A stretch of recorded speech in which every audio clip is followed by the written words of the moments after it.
ang kasong ito ay naging napakalaki ang epekto at kalaunan ay nag-ambag sa pagbabago ng mga batas sa kasal sa Hong Kong. Isinama ni Mrs. ang kanyang kalaguyo upang tumira sa iisang bahay kasama ang kanyang legal na asawa. Kalaunan may isa pang lalaki ang lumipat at tumira roon. Hindi tumutol si Mr. at ipinarehistro pa ang kalaguyo ng kanyang asawa bilang isang domestic helper. Sa loob ng 11 taon, ang tatlong ito ay namuhay sa iisang apartment. 3 bata ang lumaki sa pamilyang ito. June 10, 1989, biglang nawala ang isa sa mga lalaki at isang 8 taon na bata.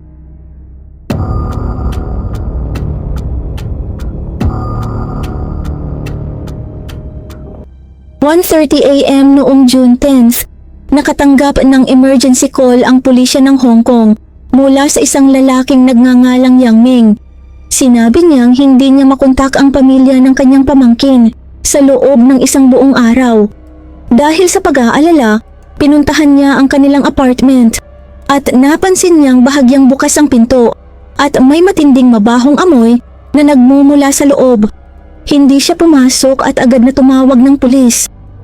Dumating ang mga pulis sa apartment number 506, 5th floor, building number 26, Pak Lo Chu Street, Saiwan District. Ang apartment ay staff housing na ibinigay ng isang real estate company. Bahagyang bukas ang metal gate, ngunit ang panloob na pintong kahoy ay nakasara at nakalock. Sa pilitang binuksan ng mga pulis ang pinto. Sa loob maayos ang apartment. Ngunit may natagpo ang bangkay na natatakpan ng puting tela sa sofa ng sala. Ang biktima ay isang lalaki na may 3 malalalim at pahabang sugat sa likod ng ulo, na dulot ng isang mapurol na bagay. Sa kusina, natagpuan ang bangkay ng isang babae na nakahandusay sa dugo. May mga bakas ng pagsakal sa kanyang leeg at nakalabas ang mukhang napinsalang dila. Sa silid tulugan at banyo, natuklasan ng mga pulis ang 2 pang bangkay.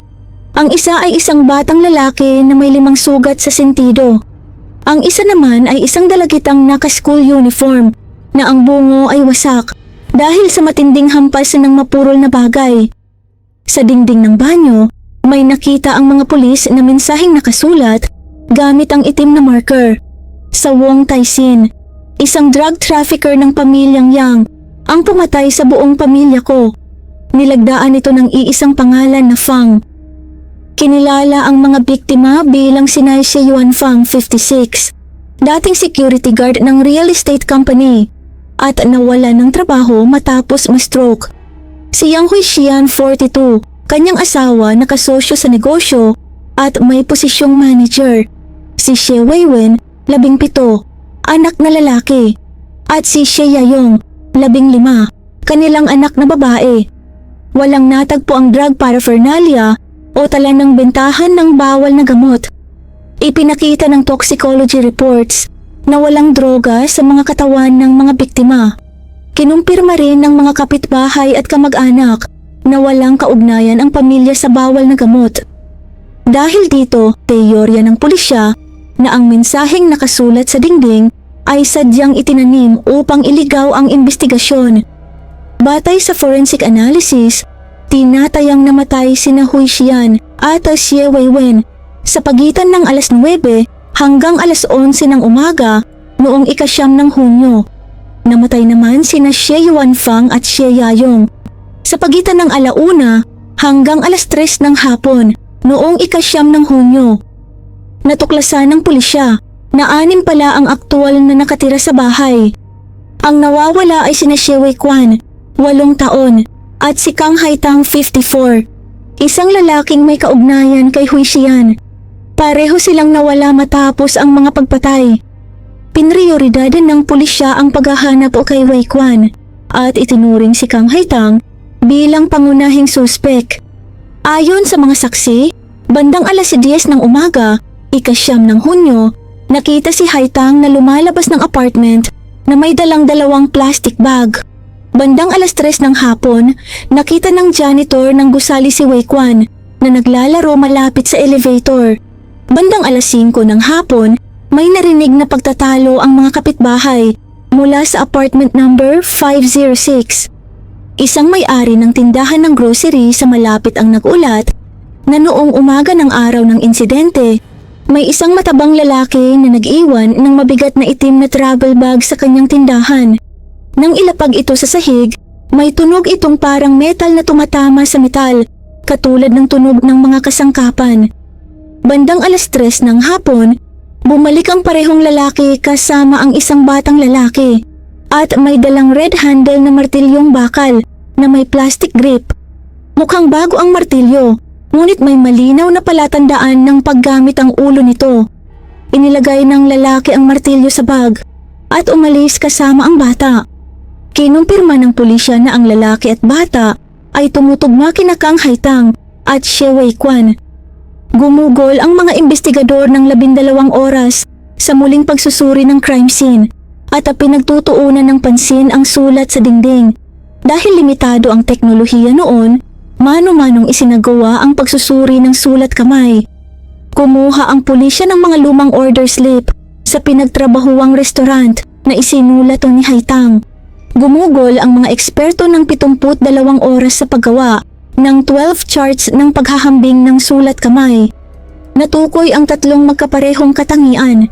May hook ang huling guhit ng karakter na nangangahulugang ako.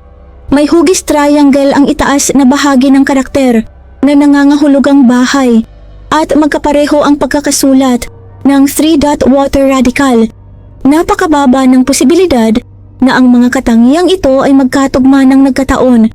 Dahil dito, opisyal na pinangalanan si Kang Haitang bilang pangunahing suspect. Dahil si Haitang ay mula sa Macau, nagpadala ang pulisya ng Hong Kong ng mga otoridad doon at ibinahagi ang lahat ng case file sa pulisya ng Macau. Makalipas ang mahigit 1 linggo, Hunyo 22, nakatanggap ang pulisya ng Macau ng ulat tungkol sa isang batang kahawig ni Weikuan sa lugar ng Praia malapit sa bahay ng mga magulang ni Haitang. Sinuri ng pulisya ang nasabing tirahan. Hindi natagpuan si Haitang, ngunit natagpuan si Xie Weikuan na buhay, inaalagaan ng kanyang mga lolo at lola. Sinabi ng mga magulang ni Haitang sa pulisya na noong Hunyo 10, dinala ni Haitang ang bata sa kanilang bahay at iniwan ito sa kanilang pangangalaga bago siya nagmamadaling umalis. Pagkatapos noon, paminsan-minsan ay tumatawag si Haitang sa kanila, ngunit hindi kailanman sinabi kung nasaan siya. Kalaunan, dinala ng pulisya si Weikuan pabalik sa Hong Kong at inilagay sa pangangalaga ng Social Welfare Department. Noong August 8, inanunsyo ng pulisya ang isang pampublikong pabuya na 50,000 Hong Kong dollars para sa impormasyong magtuturo sa pag-aresto kay Haitang. Bagamat hindi agad nahuli si Haitang, habang lumalalim ang investigasyon, unti-unting nabunyag ang masalimuot na ugnayang romantiko sa likod ng kaso. Nalaman ng pulisya na si Haitang ay ipinanganak noong year 1936 sa mainland China. Namatay ang kanyang ina nang siya ay 7 taon pa lamang. Sa edad na 9, muling nag-asawa ang kanyang ama at inilipat ang buong pamilya upang manirahan sa Macau. Year 1953, sa edad na 17, dinala ni Haitang ang lahat ng kanyang naipon na sa katotohanan ay $2.60 lamang at nagtungo sa Hong Kong na may pangarap na bumuo ng magandang kinabukasan. Ngunit hindi naging madali ang realidad. Sa sumunod na mahigit 1 dekada, nagtrabaho siya sa iba't ibang restaurant. Nagsimula bilang tagahugas ng pinggan at unti-unting umangat hanggang maging kusinero. Bagamat hindi niya natupad ang malalaking pangarap ng kanyang kabataan, nagawa niyang makapagtatag ng sarili niyang pamumuhay sa Hong Kong. Year 1970, habang nagtatrabaho sa isang restaurant, nakilala ng 34-year-old na si Kang Haitang si Mrs. Jiang, isang regular na customer. Unti-unting naging magkaibigan ang dalawa. Year 1977, nagkasakit si Mrs. Jiang at kinailangang maospital. Ginastos ni Haitang ang lahat ng kanyang ipon upang tumulong sa gastusin sa kanyang gamutan at madalas siyang bumisita sa ospital upang mag-alaga at tumulong, na lubhang nakaantig sa damdamin ni Mrs. Jiang. Sa panahong iyon, ipinakilala ni Mrs. Jiang ang kanyang 30 years old na anak na babae na si Yang Huixian kay Haitang. Pinakilala rin niya ang kanyang 3 taon na apo, si Xie Yayong. At ipinakilala si Haitang sa batang apo bilang kanyang ninong. Sa panahong iyon, bagamat kasal na si Huixian, nagsinungaling siya kay Haitang at sinabi na matagal na siyang diborsyada at mag-isang nagpapalaki ng isang anak na lalaki at isang anak na babae sa ilalim ng mahihirap na kalagayan. Si Haitang na noon ay 38 ay hindi pa kailanman nagkaroon ng relasyon. Nagkaroon siya ng magandang impresyon kay Huixian at nakita niya itong kaakit-akit. Nang marinig niya ang kwento ni Huixian tungkol sa pagiging diborsyada at sa kanyang paghihirap bilang isang solong magulang, labis siyang naawa dito.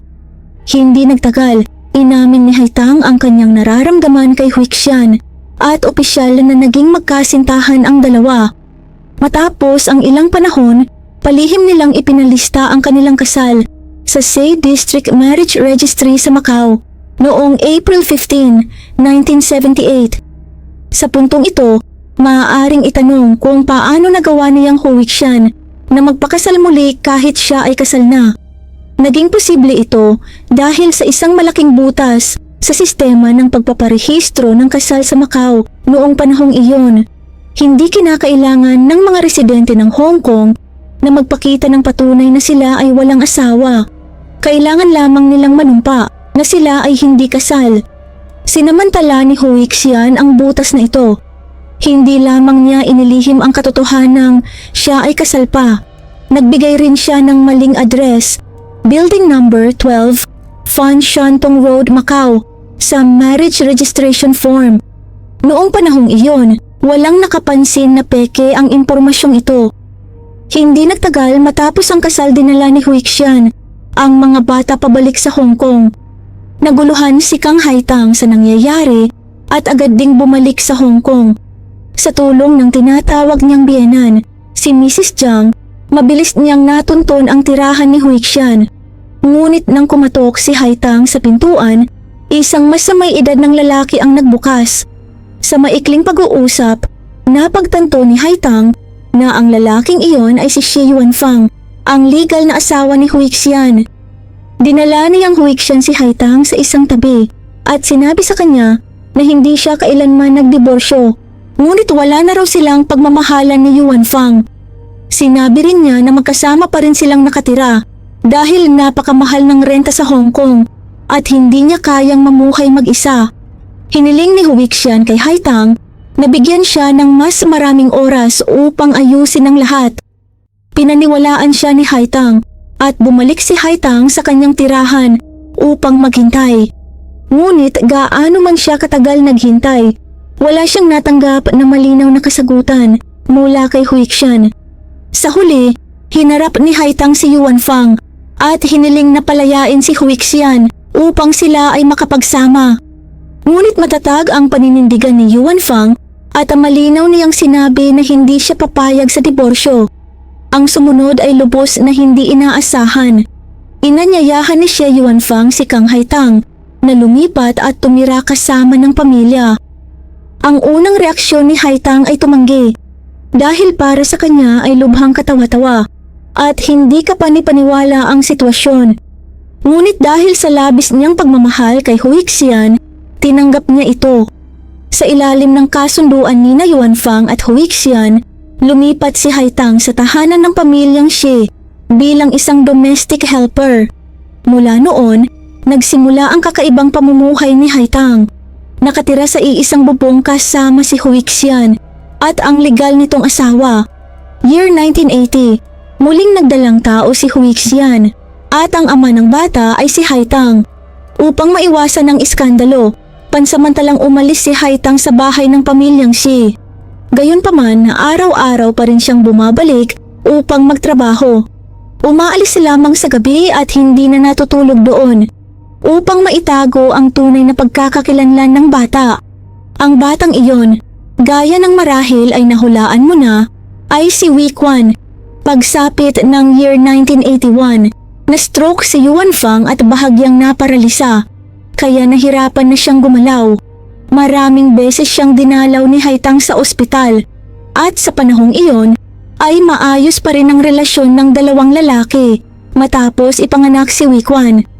Bagamat hindi kailanman hayagang nagampanan ni Kang Haitang ang papel ng ama, palihim siyang nagbibigay kay Huixian ng 5,000 Hong Kong dollars bawat buwan upang suportahan ang bata. Ang halagang ito ay mahigit kalahati ng kanyang buwanang kita. Sa kaibuturan ng kanyang puso, umaasa si Haitang na balang araw ay magdadala ang kanyang anak ng apelyidong Kang. Ngunit nanatiling hindi natutupad ang hangaring iyon hanggang sa pumasok si Shi Wikwan sa kindergarten. Dahil si Haitang ang palaging naghahatid at sumusundo sa bata, isang araw ay hindi niya sinasadyang makita ang talaan ng school registry.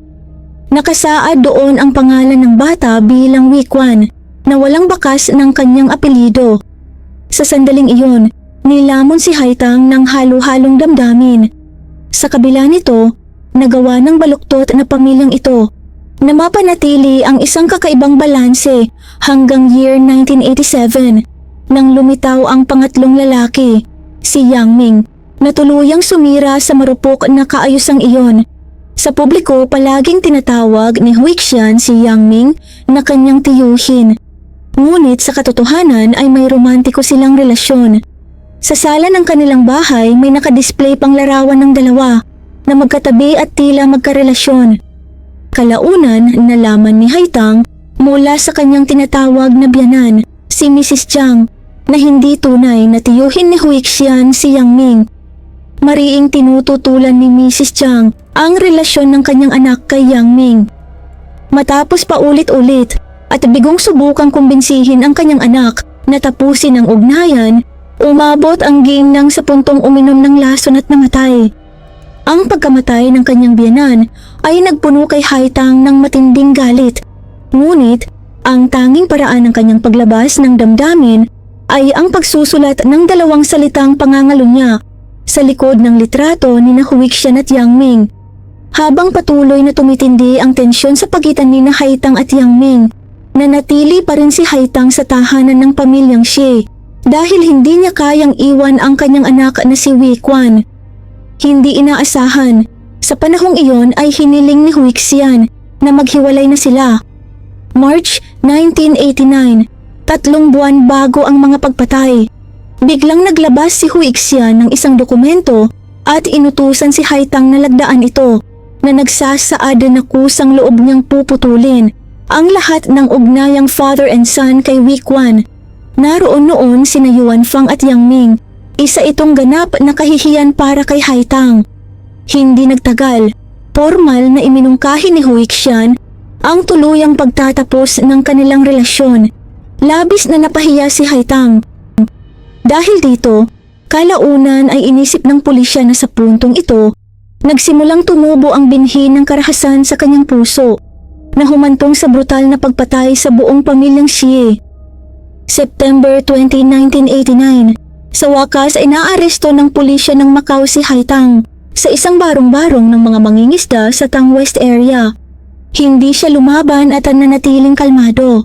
Matapos siyang ibalik sa Hong Kong, sumailalim siya sa 48 oras na tuloy-tuloy na interogasyon at kalaunan ay umamin sa buong katotohanan. Ayon kay Haitang noong umaga ng insidente, matapos niyang ihatid si Wikwan sa kindergarten, namalengke siya at bumalik sa bahay ng pamilyang Xie. Pagpasok niya, agad siyang minura ni Yang Huixian at iinihagis sa kanyang mukha ang isang hilaw na piraso ng baboy. Dahil sa matagal ng galit at sama ng loob, tuluyan siyang nawalan ng kontrol. Sa matinding galit kinuha niya ang isang kahoy na silya at paulit-ulit na hinampas ang ulo ni Huixian. Matapos ang ilang hampas, bumagsak si Huixian sa sahig at hindi na gumalaw. Pagkatapos nito lumabas ng kanyang silid si Shi Weiwen, ang anak na lalaki ng pamilya, at nakita ang bangkay ng kanyang ina sa kusina. Agad niyang naunawaan ang nangyari at galitan na sinugod si Haitang. Nag-agawan sila at sa kaguluhan ay nakapa ni Haitang ang isang bakal na martilyo sa sulok ng silid. Kinuha niya ito at malakas na hinampas ang ulo ni Weiwen na ikinamatay nito. Matapos pumatay ng 2 tao, hindi tumakas si Haitang. Sa halip, maingat niyang nilinis ang crime scene. Inilagay ang martilyo at ang kanyang may dugo na damit sa isang plastic bag at itinapon ito sa dagat. Bandang 10:00 ng umaga, pinuntahan niya ang kindergarten upang sunduin si Wikwan. Sinabi niya sa guro na may sakit ang lolo ng bata at kailangan niya itong iuwi ng maaga. Dahil palagi naman siya ang sumusundo, hindi naghinala ang guro at pinayagan siyang kunin ang bata. Pagkatapos nito, dinala pa niya ang bata upang kumain ng tanghalian. Ang mga sumunod na pangyayari ay naging magulo sa salaysay ni Haitang. Gayunpaman, sa pagsasama ng kanyang pahayag at ng mga testimonya ng mga saksi, mabilis na nabuo ng pulisya ang timeline. Bandang 1:00 ng hapon, iniwan ni Haitang ang school bag ni Wikwan at isang travel bag sa isang maliit na grocery store. Pagkaraan ng 2:00 ng hapon, dinala niya si Wikwan pabalik sa gusali ng pamilyang Shea. Hindi pumasok ang bata sa apartment at naglaro lamang malapit sa hagdan. Samantala, bumalik si Haitang sa loob ng apartment upang ipagpatuloy ang paglilinis hanggang sa umuwi sina Xie Yuanfang at ang dalagitang anak ng pamilya na si Xie Yayong.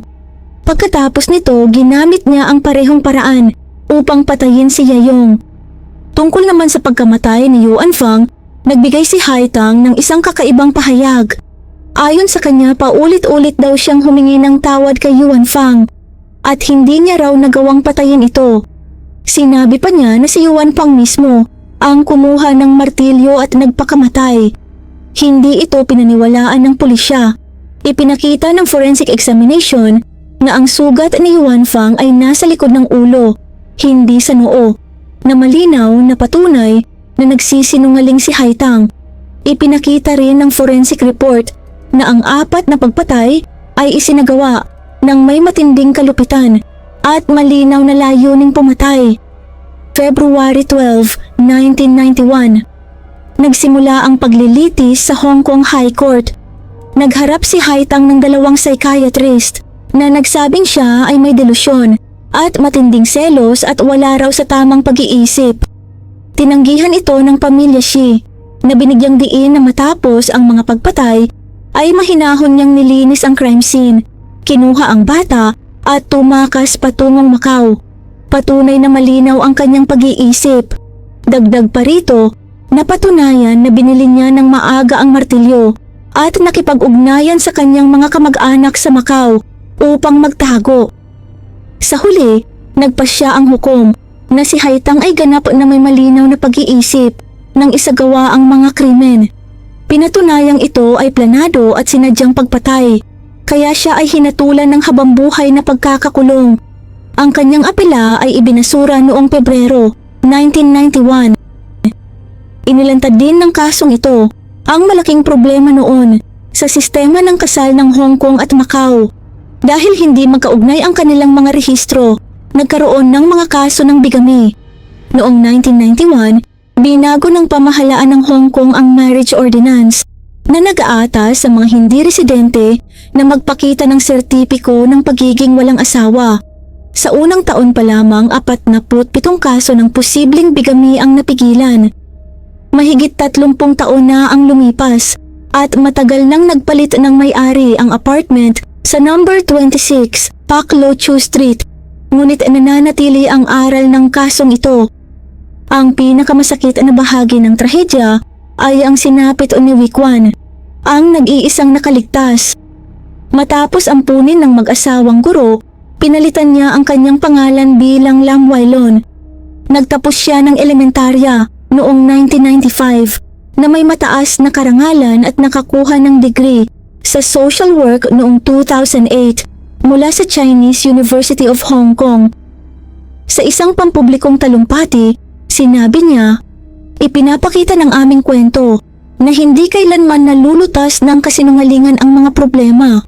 Mas marami lamang itong nililikha." Ang trahedyang ito noong dekada 1980 ay nananatiling matinding babala hanggang ngayon. Ang kasal ay hindi laro. dapat itong itinatag sa katapatan. Kapag ang pag-ibig ay binalot ng kasinungalingan at ang kasal ay naging panilinlang, nagiging marupok ang hangganan ng moralidad ng tao. Ito lamang po para sa araw na ito. Maraming salamat po sa pagsubaybay. At para po sa early access sa ating mga upcoming videos, join po kayo sa ating Crimes in Tagalog Stories Fam. Nasa description po sa ibaba ang link. Ito lamang po para sa araw na ito. Magkita po tayo sa susunod na kwento. At sa muli, mag-ingat po tayong lahat. Paalam!